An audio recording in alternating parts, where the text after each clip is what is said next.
Hi everyone, thanks for coming back. Look, I'm not at home once again. I'm out and about. I just have a rambling spirit about me. I'm just a roustabout, drifting from town to town. That might mean something to some people and nothing to most.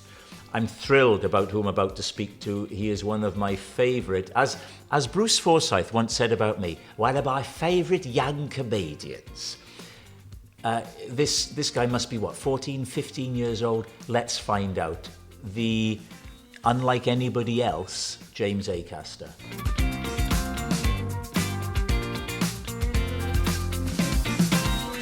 So the guy that was wanking was off his face on. He was on mushrooms, apparently. Apparently they were all on mushrooms.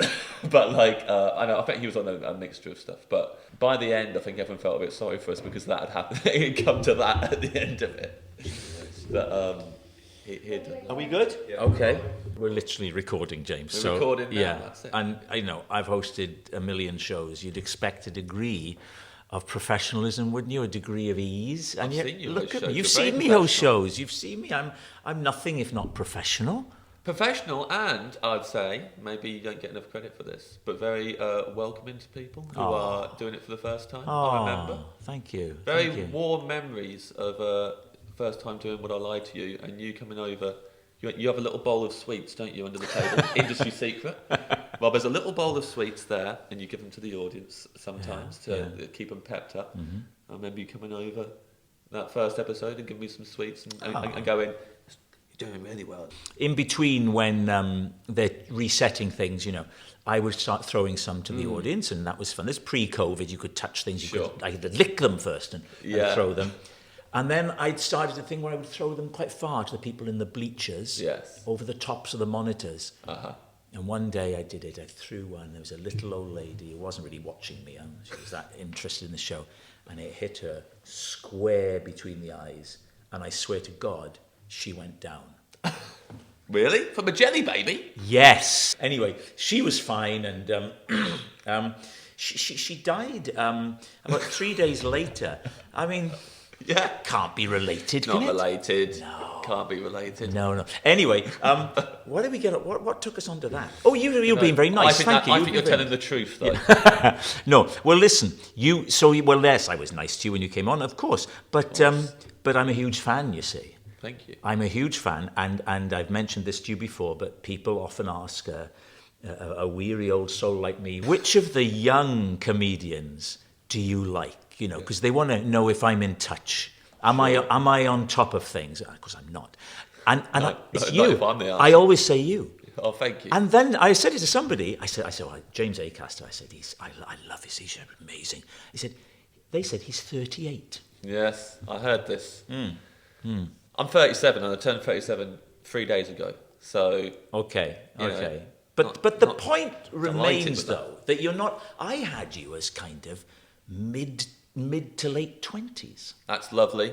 I mean, I'm older than that, but I'm not old. I can still, if you hit me in the face with a jelly baby, I wouldn't go down and stay there. So I'm not that old. Yeah. How did I come upon your stuff? I don't know, but all of a sudden I was aware of it. You got a very individual voice, and when I say voice, I don't mean accent. I mean your comic voice, and. I really, you did. I'm not just saying this. I went, wow, this guy's amazing. So how did you get to being that? You seem so fully formed, right? And to have your thing that is, as far as I can tell, just you, right? I don't see it in other people. Where does it come from? Well, I don't know if it's like this for you, but it just takes a long time of on the open mic circuit doing the wrong thing for ages. Right, yeah. There's some comics who. Are still going today, who are starting at the same time as me, who in new act competitions were nailing it every single time. Josh Widdicombe was getting to the finals of a lot of stuff, and he had this really good 5 minutes straight out the gate, and then that grew into a really good 10 minutes. Just knew who he was. He was a really good writer. And then there were other people like me who weren't really finding that straight away. I was trying everything out, trying out every sort of persona, trying to figure out who I was on stage. I never had to think about that before. I think before I did stand-up, I was under the impression I was relatively cool. And then I went on stage and the audience quickly told me that I wasn't cool. And that's not how they viewed me. And I had to do a lot of That's fascinating. reflecting. So you went on then thinking Thinking what originally? I thought, yeah, I'm a relatively cool guy. People like me. I'm quite an affable fella. I'll go on into that. And then actually the affable stuff felt really fake. Because I'd go on, I really loved Ross Noble, and I watched a lot of I'd go and see Daniel Kitson, and I watched a lot of Russell Howard at the time. And so I was like, I thought I had to go out and be like, hey, you guys are great. Oh, this is crazy. You're all cool. Hey, I'm a nice guy. And and that would be like, and I think they could see through it, especially when I wasn't always very comfortable on stage. And I think they could see through the whole thing of you're acting, you're telling us that you're relaxed and you think we're great and all this, but we're not really picking up on that. And actually the gigs that I would kind of throw almost and start going, oh, you know what, this is rubbish, isn't it? And stuff like that would go better. And the gigs where I would do weirder material or go off on a bit of a tangent that was a bit more surreal would go better. But it still took me ages. In the stuff I've seen, which is the lasagna one and then the 4 that were all at around the same time, weren't they? Yeah, I filmed them all at the same time. I mean, how you build up that much material is a mystery to me. But in those, one of the things I admired about them, one of the many things, was that you can't bail out of any of those things, right? Yeah. You can't, it's like, I don't know, someone going, like when Will Ferrell goes onto a talk show and he may go on in character or with a particular attitude or a gimmick, that's it, and if it's not flying, you can't back out. And the same it struck me with that stuff. Now, one of them, what was the one where you came on and you were doing a certain physical thing? I'd seen an interview with Torval and Dean where they talked about doing the bolero, and how they're kneeling down at the start of it, and it always gets talked about. And they said the reason why we kneeled down was because there was a rule in the Olympics or whatever at that point where the routine only officially started when your skates touched the floor. So we found that if we started kneeling down, then we had this extra time for free. I just learnt that fact and didn't really know what the joke would be, but thought, it might be fun to start a show like that where I don't have the pressure to be funny straight away. I can say it doesn't count because I'm kneeling down. And so that's right, wanted to kind of, but I didn't want to tell them straight away. So I wanted to walk out, kneel down and just start the show and not explain why I was kneeling down until about, 10 minutes and then or 5 minutes or something, tell them why, and then carry on. And then when I stood up, eventually beat the watch, and I've started my show. And I remember doing it for the first time and finding it really exciting. And then taking it on tour, and it suddenly going from being quite an exciting beginning to every night, pretty much, getting heckled with stand-up as soon as I went out. So I'd walk out, kneel down, and I thought this was meant to be stand-up comedy. That straight away. And a really difficult tour. And then when I was doing the Cold Lasagna show and working that up as new material, work in progress, I was going to gigs and I'd start talking, and if it wasn't going well, people would start heckling, kneel down. And you'd go in, literally, when I originally did that show, people were shouting stand up. And now, because you're more familiar with that, that's what you want now, and you don't want me standing up. I saw James Acaster. Did he kneel down? No. Didn't kneel down at any point. I just thought it was, I just thought it was dishonest of him, really, because that's what we like to see him doing. I don't know much about your background. So what were your parents thinking young James might be? What were they saying about you? Oh, well, this is James, of course. James is what? Yeah, well, at the time, I was like playing the drums all the time and talking about wanting to be a musician, but I was also doing cartoons all the time and really taking that quite seriously. And buying the proper, pens and ink and stuff. So you were super creative then? Yeah, I really wanted to do all those things, and I was doing I was in the Scouts at the time. Obviously, that's no surprise to anyone. So you respected authority? I respected authority, God and the Queen. And hey, well, here's the thing. For a while, one of my sons was in Beavers. Okay, you've heard of Beavers. Okay, yeah, here we go. Okay, you can see where we're going. Yeah, and I used to have a lot of fun, just amongst friends at dinner or something. I would say Friday night is Beaver Night in our house. Yes, sure. And there were lovely connotations to it, and we would all laugh. Harmless. It's harmless. It's saucy. Sure. And it's my kind of joke. Yeah. I'm Rob Brydon. Like I'm that. talking to James What if it Acaster, was- one of the most innovative comedians of our time, and I'm telling him about how I had a lot of fun saying Friday night is Beaver Night in our house. I wonder, if you'll indulge me, how Ronnie Always. Corbett would declare that Friday night was Beaver Night. Good heavens. Of course, you must remember that in our house, Friday night is Beaver Night. I did say you only have to ask. Ken Bruce? 88 to 91, online, on digital. Chris Rea, The Road to Hell. Of course, in our house, as Mrs. Bruce knows only too well, Friday night is Beaver Night. That's the best one.